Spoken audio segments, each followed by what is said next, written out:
ఏమిటి కుబేరా ఇలా వచ్చావు? స్వామి, నా గృహం నందు భోజనాలను ఏర్పాటు చేశాను. కావున మీరు మీ కుటుంబ సమేతంగా రావాలని మనవి. అలాగే కుబేరా, మాకు బదులుగా మా కుమారుడు వినాయకుడు వస్తాడు. రండి వినాయక, మీ రాక మాకు ఎంతో సంతోషంగా ఉంది. ఇలా వచ్చి కూర్చోండి ప్రభూ. స్వామి వినాయక, వెంటనే మీకు భోజన ఏర్పాట్లు చేస్తాను. కుబేరా, నా ఆకలిని తీర్చగల భోజనాలను నువ్వు ఏర్పాటు చేయగలవా? అదేంటి స్వామి, అలా అడిగారు, మీరే చూస్తారుగా.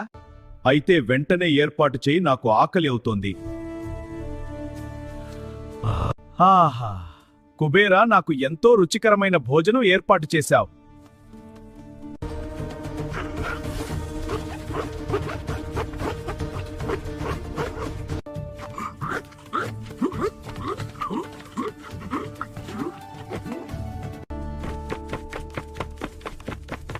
ఇంతేనా కుబేరా, ఇంకా కావాలి?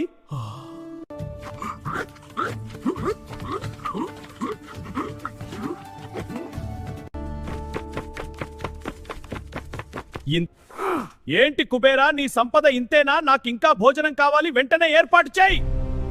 అలాగే స్వామి, వెంటనే భోజనాలను తీసుకొని రండి.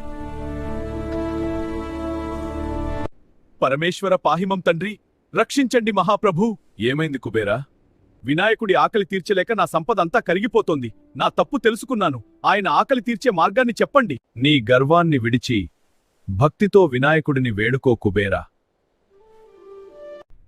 స్వామి వినాయక, నన్ను క్షమించి అనుగ్రహించండి మహాప్రభు. అధిక ధనం ఉందన్న గర్వంతో నా గొప్పదనాన్ని చూపించాలని అనుకున్నాను. నేటితో నా గర్వం అంతరించింది. నా సంపద కరిగిపోయింది. నాకు బుద్ధి వచ్చింది మహాప్రభు, నాపై దయచూపండి. మంచిది కుబేరా, నా ఆకలి తీరింది. ఇక నుండి గర్వంతో కాకుండా మంచి బుద్ధితో ఉంటదాస్తు.